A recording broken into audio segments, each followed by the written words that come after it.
Olá, pessoal, tudo bom? Como vocês estão? Vamos iniciar a nossa aula de hoje. Hoje nós vamos começar utilizando o caderninho verde, tá? Nossa aula será de português. Na aula passada, eu dei um exercício de revisão sobre os encontros vocálicos. Nessa aula, eu vou dar outro exercício para vocês realizarem, tá? Só que agora vai ser sobre encontros consonantais. O que são encontros consonantais? É o encontro das consoantes na mesma palavra. Tudo bem? Então, só que a gente tem que ficar atento, né? Quando é que eu tenho um encontro consonantal? Quando duas consoantes estão juntas na palavra. As consoantes são todas as letras do alfabeto, menos as vogais, o A, E, I, O, U, tá? Então, pessoal, só que às vezes a gente tem aqueles casos que tem duas consoantes juntas, só que elas só emitem um som, como é o caso dos dois S's, os dois R's, o NH, o LH. E nesse caso, então, não será um encontro consonantal, será dígrafo. Lembra disso? Nós temos os dígrafos, né? Que são duas consoantes que emitem apenas um som, ou uma vogal e uma consoante também que só emitem um som, né? Então, olha só. Hoje a gente vai relembrar um pouquinho então desse encontro consonantal. Todas as palavras que eu coloquei aqui no exercício, ela tem um encontro consonantal. Mas eu quero saber se esse encontro ele está na mesma sílaba ou ele está na sílaba separada, tá? Então, olha só. Abra um caderninho verde, faça um cabeçalho, pulem uma linha e escrevam português. Pula outra linha, coloca revisão, e aí pula uma linha e começa a copiar o exercício. Está escrito assim: observe o encontro consonantal em cada palavra e classifique da seguinte maneira. Se esse encontro estiver na mesma sílaba, a gente vai pôr letra A. Se ele estiver em sílabas separadas, letra B. Na hora de você copiar o exercício, nesse aqui, você pode colocar assim, ó, uma coluna aqui e a outra coluna do lado. Por quê? Porque a gente não vai precisar escrever nada na frente. Só dentro do parênteses é que a gente vai colocar a letrinha correspondente aí. Combinado? Então, vou dar um exemplo, ó. Blusa. Quem é o encontro consonantal da blusa? Isso mesmo, BL. Quando eu separo a palavra blusa, o BL continua na mesma sílaba ou ele muda? Ele fica em sílabas separadas. Então, eu separo blusa. Ótimo, ele continua junto na mesma sílaba. Então, eu vou colocar letra A ou letra B? Letra A, porque está o encontro na mesma sílaba. Então, aqui dentro eu ponho letra A. E assim você fará com as outras palavras. Vou dar um exemplo aqui diferente, ó. Ritmo. Como que eu sei? Primeiro, qual é o encontro consonantal da palavra ritmo? Isso, TM. Como eu separo o ritmo? Ritmo. Elas continuam na mesma sílaba? Ou o encontro consonantal ficou em sílabas separadas? Sílabas separadas, né? Ficou ritmo. Então, aqui nesse caso do ritmo, a gente vai colocar a letra B. Tudo bem? Então, copiem o exercício, façam com bastante atenção, tá? E aí amanhã eu vou corrigi-los. Combinado? Então, podem, quem quiser pausar aí a aula, né? Para você poder copiar tranquilo, pode pausar. E em seguida a gente vai continuar com a aula de geografia, tá bom? Então, quem já pausou, quem já terminou o exercício de português, vamos lá comigo, ó. Geografia. Peguem um livro de geografia. Combinado? Abram na página, por favor, 75. E hoje nós vamos conversar um pouquinho sobre os três poderes, tá? O objetivo da investigação é conhecer os três poderes em distâncias diferentes no território brasileiro e quais os cargos que os compõem. A proposta é completar um quadro com informações sobre os cargos ocupados no governo brasileiro. Introdução. O governo brasileiro divide-se em três poderes. Peguem, por favor, o marca-texto, pessoal. Nós vamos grifar um pedacinho aí, por favor. Muito bem, pegaram? Podem grifar, então, o governo brasileiro divide-se em 3 poderes, do governo até 3 poderes, que devem atuar de forma separada e independente, mas ao mesmo tempo integrada e harmônica. São eles: o legislativo, o executivo e o judiciário. Então, grifem aí, pessoal, o legislativo, o executivo e o judiciário, tá? Então, o nosso governo, ele se divide nesses 3 poderes. O que será que esses 3 poderes fazem? Vamos analisar. O legislativo, como o próprio nome diz, ele é responsável por criar leis que atendam adequadamente à população. Então, a população de um lugar, ela tem uma necessidade. E aí o poder legislativo cria uma lei para que ajude essas pessoas, né, que fazem parte dessa população a conseguirem aí uma solução para atender às suas necessidades. Então, o legislativo é quem faz as leis, ok? E o executivo? O executivo é responsável por divulgar e executar as leis a serem seguidas. Então, ele divulga, né? Ele explica que leis são essas, como funciona, e ele tenta divulgar, falar como é, de forma que as pessoas comecem a executar, a realizar essa lei, a cumprir essa lei, tá bom? E o judiciário é quem vai fiscalizar, vai ver se realmente as leis estão sendo cumpridas. Deu para entender um pouquinho? Ótimo. Praça dos Três Poderes, né, em homenagem aos 3 poderes que regem, né, o governo do nosso Brasil, nós temos em Brasília a Praça dos Três Poderes. O governo, além dos 3 poderes, ele divide-se ainda em 3 instâncias, que a gente fala que é a municipal, a estadual e a federal. Então, vamos grifar aqui, meus amores, ó, do governo até instâncias. E grifem aqui: a municipal, a estadual e a federal. Tudo bem?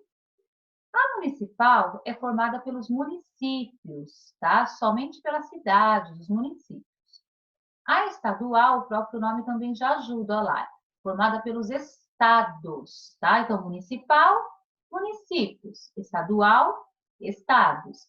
E a federal, que é a união aí de todos. Desenvolvimento da proposta. Cada uma das instâncias em que se divide o governo possui representantes de cada um dos 3 poderes. Então, para vocês entenderem, né? Então, nós temos as instâncias, a municipal, a estadual e a federal. Cada uma delas tem a divisão dos 3 poderes, quem cuida do legislativo, do executivo e do judiciário, tá? Desenvolvimento, então, da proposta também fala assim: pesquise sobre quem são esses representantes e preencha o quadro abaixo, indicando os cargos que fazem parte do governo brasileiro. Está pedindo para vocês realizarem uma pesquisa, mas a gente vai fazer juntos agora na aula, tá bom? Então, vamos preencher o quadro juntos. Veja só, pessoal. No município, né, nas cidades, quem exerce o poder legislativo de fazer as leis são os vereadores. Tudo bem?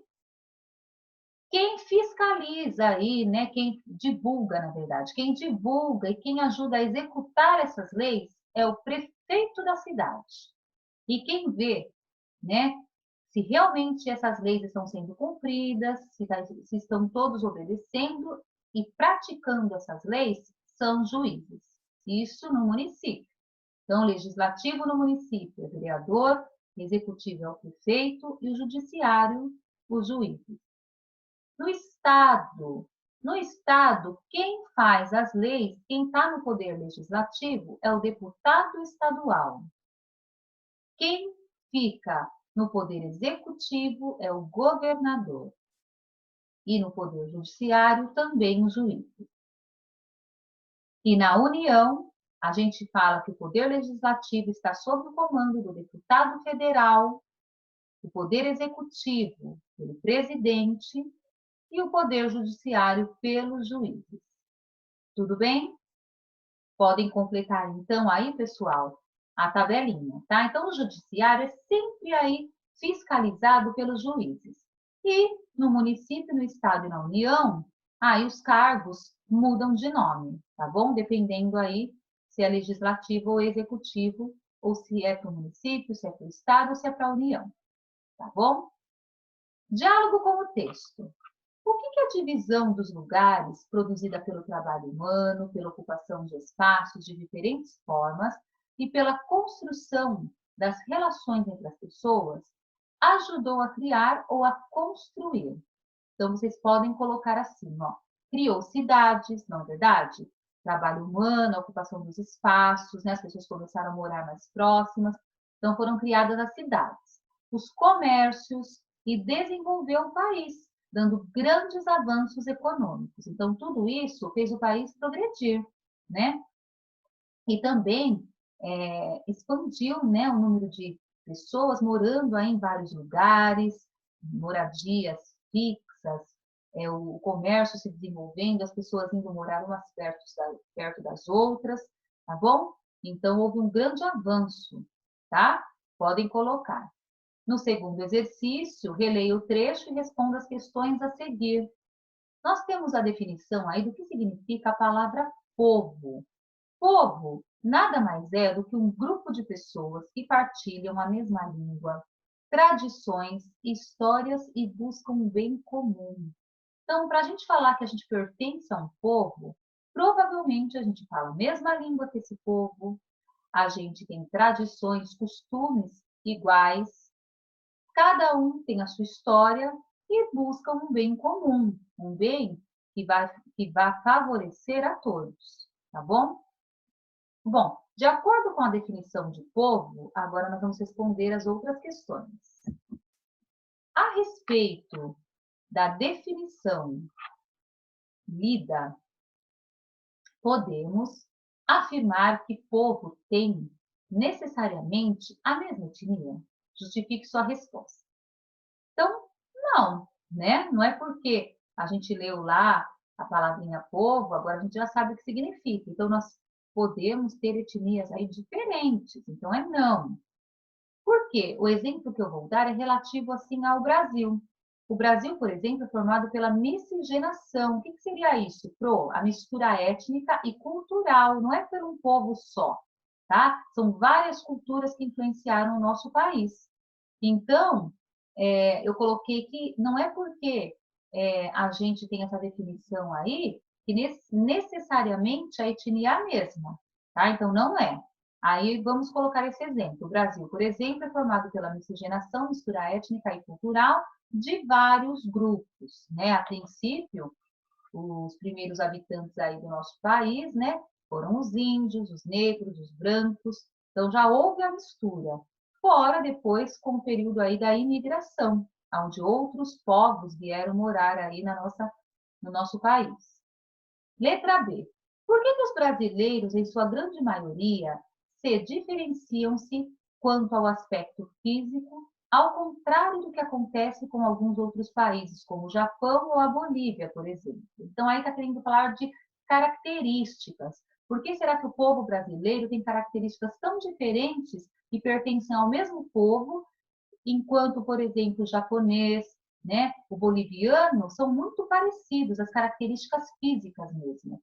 Então, a gente vai explicar da seguinte maneira, porque a sua construção ocorre com matrizes populacionais distintas, ou seja, nós temos a mistura de raças, como indígena, branco e negro, além de ter sido um país que recebeu muitos imigrantes, é que eu tinha explicado agora, né, até me antecipei. Então, por conta dessas misturas, é por isso que o brasileiro, cada um tem o seu traço, né? Nós não somos todos iguais, né? Temos bastante características diferentes uns dos outros, físicas. Tudo bem? Ficou claro? Terceiro exercício pede para que nós diferenciemos aí a questão do sistema da monarquia e da república. Então, o que diferencia os sistemas da monarquia e república? Então, vocês podem colocar aqui, ó, de caneta colorida ou de lápis colorido, a palavra monarquia e república, tá? Então, o governo que funciona como monarquia significa o seguinte, que é um sistema de governo em que o rei tem o maior poder e, às vezes, ele é controlado por uma constituição mas outras vezes ele vai ter o poder absoluto. Então, é quando o governo ele é governado por um rei, tá? Pode até ter uma equipe que faz parte aí da Constituição que vai ajudá-lo, que vai, assim, na tomada das decisões, né, nos planejamentos, estarão lá por perto. Ele não pode fazer o que ele quer, ele tem que sempre consultar essa Constituição. Em outros casos, não, ele tem poder absoluto, ele rege sozinho. Mas esse é um tipo de governo aí monárquico, tá? Faz parte da monarquia. E a república? A república é um sistema político em que os cidadãos escolhem representantes, participando assim do poder. Então, a república é o nosso sistema hoje de governo aqui no Brasil. A gente é que elege a pessoa que ficará responsável no cargo público. Então, é quando a gente tem o direito do voto, tá bom? Então, a gente tem o direito, o povo participa votando e elegendo o candidato que ele acredita ser o melhor aí para governar aquela cidade, o estado ou até mesmo o país. No espaço abaixo, você vai desenhar ou colar as coisas que você conhece ou considera interessantes ou importantes em seu país. Você pode selecioná-las a partir dos elementos da natureza ou do que foi criado pelas pessoas, caracterizando assim o seu lugar. Essa lição, pessoal, vai ficar de tarefa, exercício 4, tá bom? Então, o que eu quero que vocês façam? Vocês farão uma pesquisa sobre tudo que a gente tem no Brasil, tá? Pode ser um local que vocês gostem, porque é um ambiente natural, tá? Pode ser uma paisagem do Brasil, pode ser um objeto que foi construído pelo homem, tá? Mas tem que ser brasileiro, tá bom? Não precisa ser vários, tá? Pode ser um ou dois, aí fica a seu critério. Quem não quiser imprimir e colar, pode desenhar, tá? Porque às vezes a gente nem tem impressora ou está sem tinta, então não tem problema, pode fazer o desenho, tá? Então, olha só, nesse espaço da atividade, você vai escrever qual foi o objeto ou qual foi a paisagem brasileira que você escolheu, e aí você faz o desenho ou a colagem. Tudo bem? Depois você vai responder aqui para a Pro. O que você representou caracteriza o seu país? Com certeza vocês vão colocar que sim, porque você escolheu algo brasileiro. E vai justificar a sua resposta por que ele caracteriza o seu país. Aí você vai explicar um pouquinho sobre a imagem que você desenhou ou colou. Tudo bem? Exercício 5. Procure no dicionário o significado da palavra Constituição e registre-o nas linhas a seguir.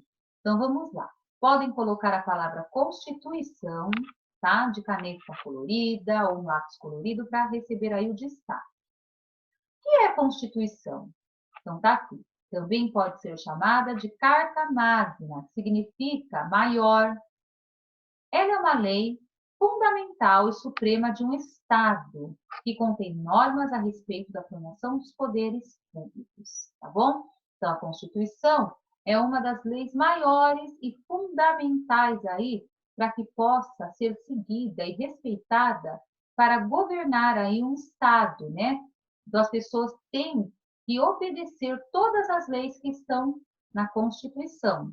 Infelizmente, algumas delas acabam sendo desrespeitadas, mas é como eu falei, cabe, né, ao Poder Judiciário verificar o que está acontecendo para que ele possa saber ou não se por que determinada lei não está sendo cumprida como está de acordo com a Constituição. Tudo bem? Letra A. Sobre quais assuntos a Constituição legisla? Ou seja, a legislação, aliás, a Constituição, quais são as normas, as leis que estão ali para serem cumpridas? A pergunta é exatamente isso, então eu coloquei para vocês. Ela legisla sobre a forma de governo, tá? Que tipo de governo a gente vai ter?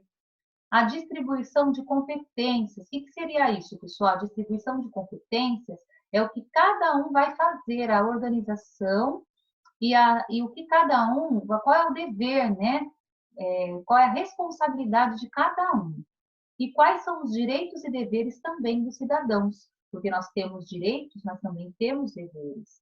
Então, ela organiza todos estes aspectos para que tudo fique organizado, que haja ordem e comprometimento de cada cidadão aí para obedecer à Constituição. Quem não obedece à Constituição está infringindo a lei, não pode, é crime. Na letra B, qual a importância da Constituição na vida de um país? Então, por que é importante ter leis, né, para serem obedecidas, seguidas?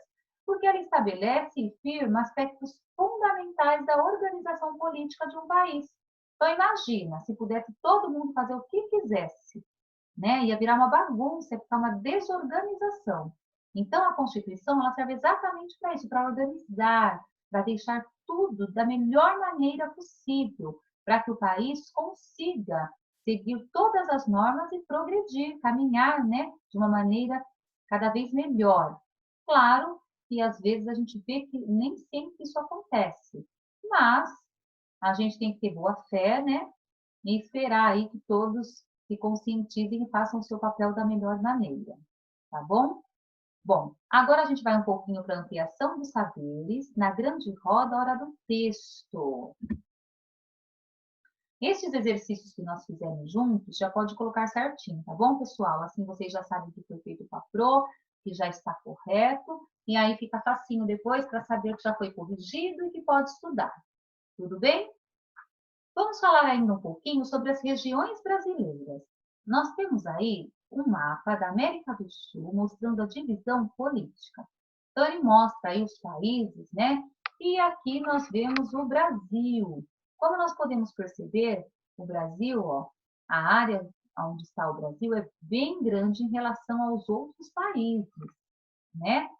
O Brasil tem grande parte aí, né, territorial, tá bom?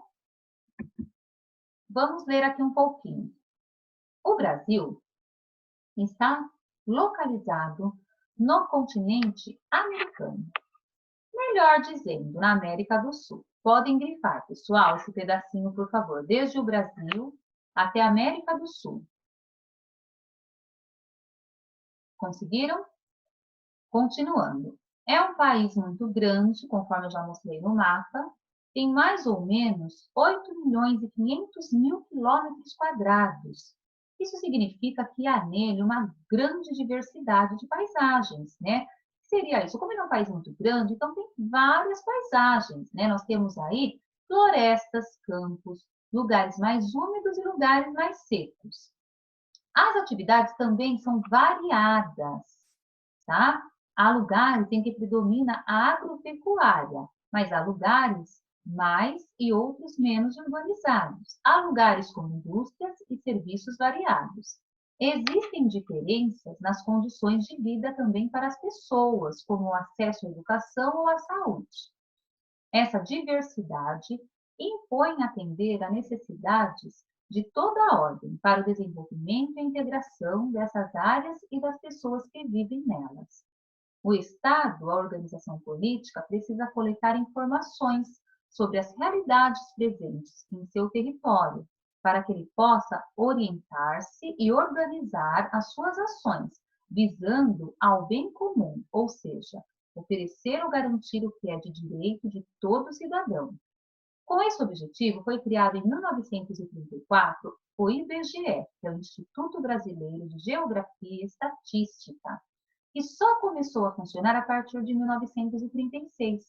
Ele é ligado ao governo federal da União e o IBGE é responsável por fazer levantamentos sobre a população, censo demográfico, além de pesquisas sobre as condições naturais do território e as diversas atividades econômicas que existem no país, censo econômico.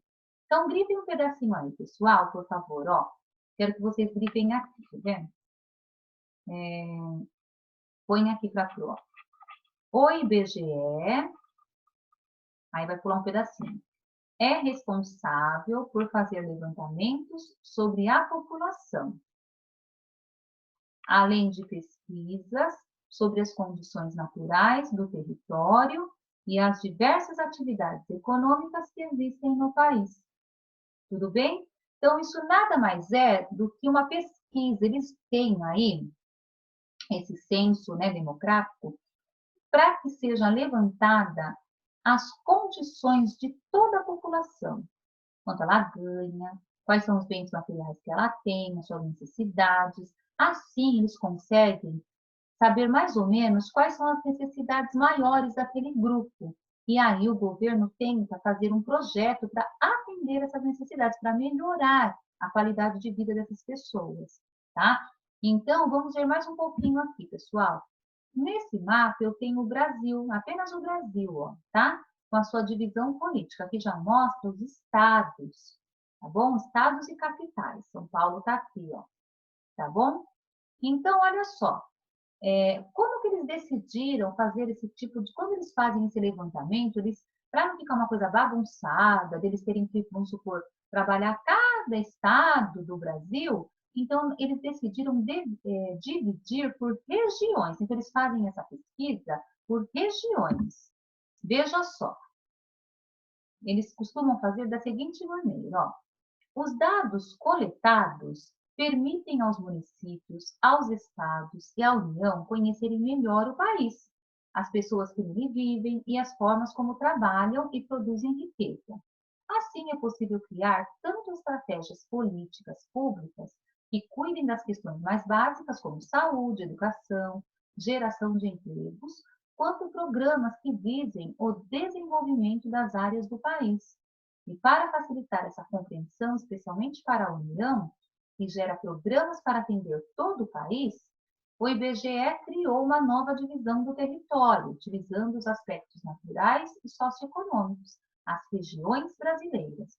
Então, a princípio, era mais complicado, eles ficavam fazendo essas pesquisas de estado para estado. Ainda eles continuam fazendo isso, mas a equipe agora trabalha por região. Então, o que eles fazem? Eles verificam aqui, ó, a região, por exemplo, norte, né, que é essa parte aqui alaranjada. Então, eles veem, depois da pesquisa realizada, eles percebem quais são as maiores necessidades dessa região. E aí eles bolam estratégias para ajudar as pessoas nas necessidades maiores que ela tem na região norte, porque de repente a necessidade da região norte é diferente da nossa região, que é a sudeste, né? Cada região, às vezes, tem aspectos diferentes, quase sempre, na verdade, né? Então, eles trabalham por regiões. Eles fazem o levantamento de dados, estudam as possibilidades de melhorar cada região. Então, a região norte, a nordeste, centro-oeste, sudeste e sul. Tudo bem? Bom, eu vou deixar mais uma tarefinha de casa para vocês. Por enquanto, era para vocês realizarem lá a pesquisa, né? Ou vai desenhar ou vai colar a imagem, tá bom? De uma paisagem ou de um objeto aí que você sabe que é de origem brasileira, do nosso país. Tudo bem? A lição de casa 2, pessoal, são as páginas 94 e 95.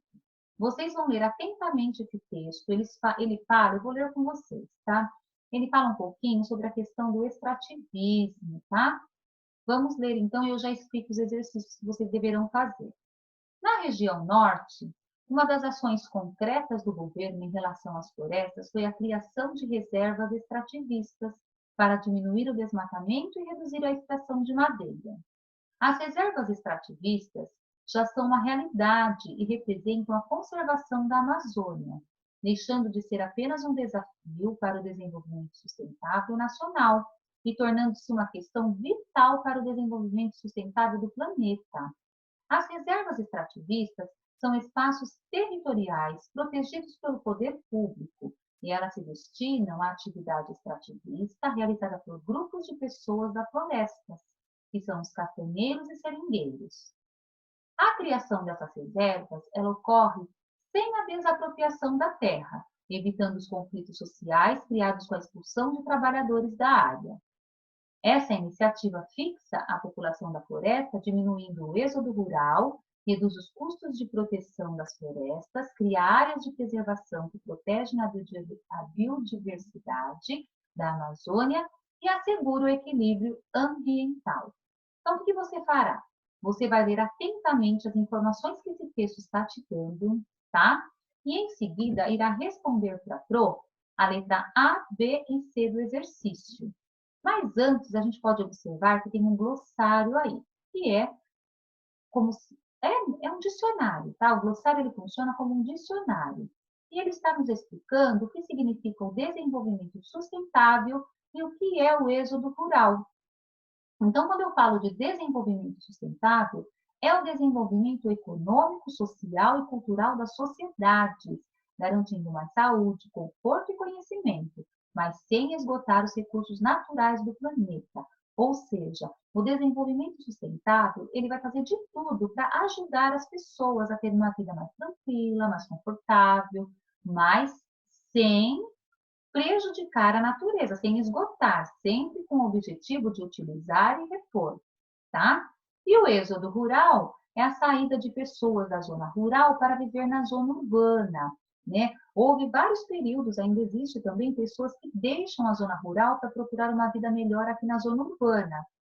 Mas as pessoas que moram lá na zona rural também precisam desses trabalhadores por lá. Pensou se todo mundo decide ir embora? Então, o êxodo rural ele funciona assim, tá bom? Agora vocês vão ler então novamente o texto e vão responder para a Pro. O que são as reservas extrativistas? Como desenvolver o extrativismo de modo sustentável e que benefícios a criação das reservas extrativistas pode fazer aos povos da floresta? Tudo isso está no texto. E depois, por último, você vai observar essa foto, aí já não tem no texto. Vai tentar adivinhar para a Pro que imagem é essa que ela está mostrando? Ela está dando uma dica. É uma atividade extrativista da região norte. Então, eles estão retirando aí um recurso da natureza, né, desta árvore. O que será que eles estão tirando? O que será que está sendo explorado? E o que eles vão produzir a partir do que eles estão retirando, tá? Tenta descobrir. Aí, na autocorreção, a gente vai ver quem conseguiu. Joia? Pro, posso pesquisar? Pode, fica à vontade, tá bom? Vamos tentar chegar aí na resposta correta, legal? Beleza, pessoal? Então, a aula de hoje fica por aqui, tá? Lembrando que qualquer dúvida, eu e a professora Daiane estamos à disposição através do nosso e-mail, tá bom? E quando vocês terminarem agora de assistir, né, a aula, que já está no finalzinho, não se esqueçam de entrar no link, no questionário de presença, e preencher lá o seu nome completo, responder a perguntinha que a Cru sempre deixa para vocês em relação à aula de hoje, tá? Porque aí eu já vou saber que você estava presente na aula, você assistiu e que está participando aí comigo juntinhos. Combinado? Então, um beijo enorme, fiquem com Deus e até amanhã, se Deus quiser. E Ele quer, ó. Até amanhã. Beijo.